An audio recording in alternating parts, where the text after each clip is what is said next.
इतना सारा धन कोई चुरा लिया तो छुपा देता हूं।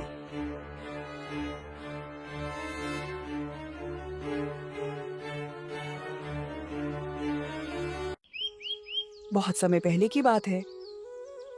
एक छोटे से गांव में हरिराम नाम का एक ब्राह्मण रहता था। हरिराम पूजा पाठ और धार्मिक कर्मकांडों में निपुण था। वह गांव के मंदिर में पूजा करता और लोगों के धार्मिक अनुष्ठान कराता था।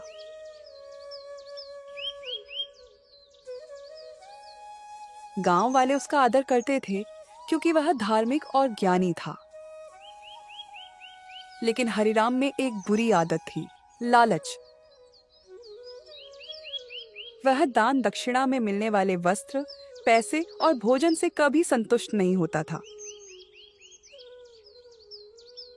हरिराम हमेशा सोचता कि उसे और अधिक धन, अधिक सम्मान और अधिक चीजें मिलनी चाहिए।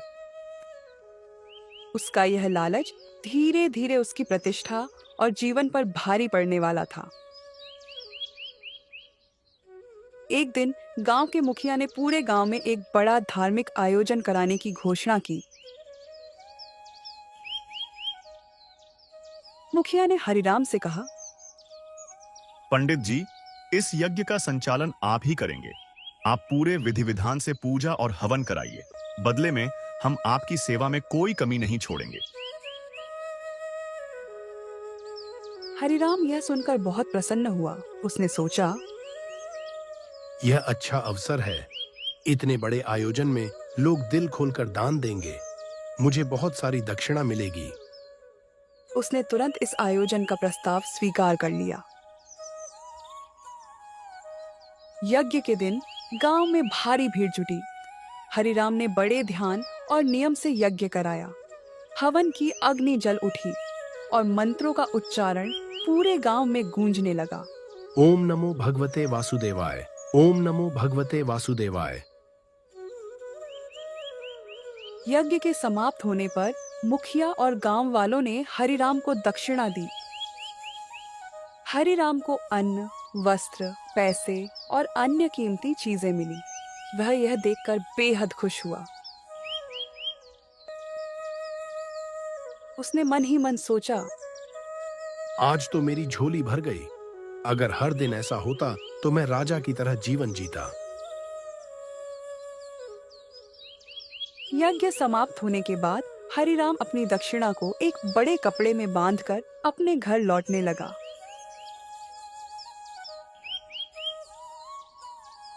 रास्ते में उसने सोचा, इतना धन और सामान मेरे पास है। अगर किसी को पता चल गया तो वह इसे छीन सकता है। मुझे इसे किसी सुरक्षित स्थान पर छिपा देना चाहिए।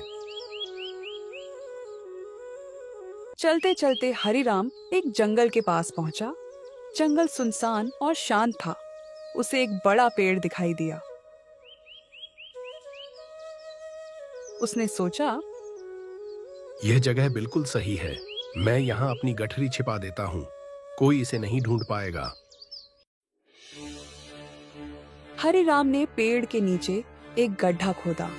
उसने अपनी गठरी उसमें रखी और ऊपर से मिट्टी डालकर गड्ढे को ढक दिया।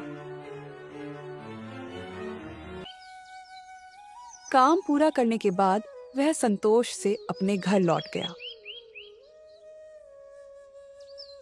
लेकिन हरिराम का लालच और असुरक्षा की भावना उसे चैन से नहीं रहने दे रही थी। उसने सोचा, अगर किसी ने देख लिया हो तो मेरा सारा धन तो चला जाएगा। मुझे फिर से जाकर देखना चाहिए। अगले दिन हरिराम अपने काम में व्यस्त था, लेकिन उसका मन लगातार उस गड्ढे और धन के बारे में सोच रहा था। दोपहर होते ही वह फिर जंगल की ओर चल पड़ा।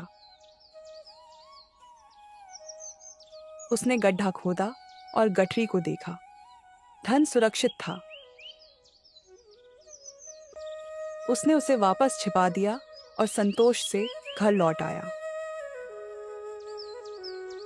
यह सिलसिला रोज का हो गया। हर दिन हरिराम जंगल जाता, गड्ढे को खोलता और अपनी गठरी को देखकर तसल्ली करता। उस उस जंगल में एक चालाक भेड़िया भी रहता था। वह हरिराम को रोज गड्ढे के पास आते जाते देखता था। भेड़िए को शक हुआ कि ब्राह्मण वहां कुछ खास चीज छिपा रहा है। उसने सोचा, ये ब्राह्मण रोज यहाँ आता है, जरूर कोई कीमती चीज छिपी होगी, मुझे पता लगाना चाहिए। रात के समय जब हरिराम अपने घर सो रहा था, भेड़िया उस पेड़ के पास पहुंचा। उसने अपने पंजों से गड्ढा खोदा और गठरी को बाहर निकाला। गठरी में अन्न, वस्त्र और पैसे देखकर भेड़िए की खुशी का ठिकाना नहीं रहा। भेड़िया गठरी को अपने ठिकाने पर ले गया।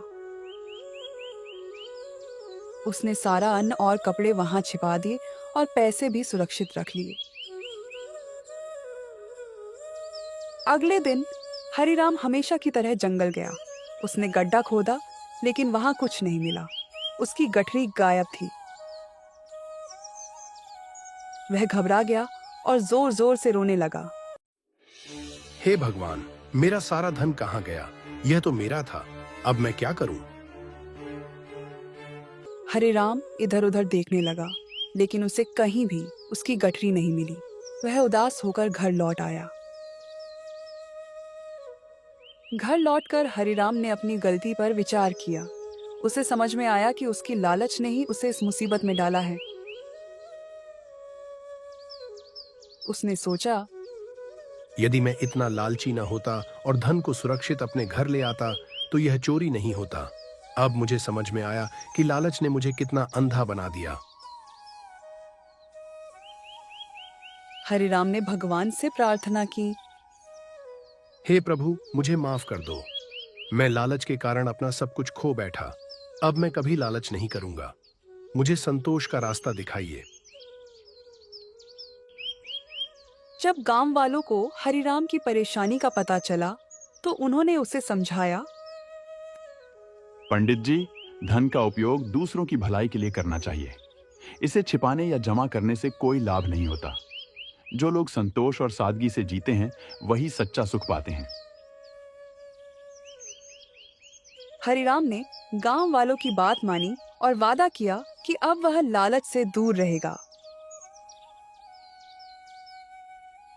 उसने संतोषपूर्वक जीवन जीना शुरू कर दिया और अपना समय पूजा पाठ में लगाना शुरू किया। इस कहानी से हमें यह शिक्षा मिलती है कि लालच इंसान को बर्बाद कर सकता है। लालच केवल हमें परेशानियों में डालता है और हमारी खुशियों को छीन लेता है। संतोष और सादगी से जीना ही जीवन का असली सुख है। धन का सही उपयोग दूसरों की मदद और भलाई में करना चाहिए। लालच बुरी बला है और संतोष ही सच्चा धन है। अगर आप हमारे चैनल में नए हो तो चैनल को सब्सक्राइब कर दो और बेल आइकन को प्रेस कर दो ताकि हमारे नए वीडियो की जानकारी तुरंत आपके पास जाए। धन्यवाद।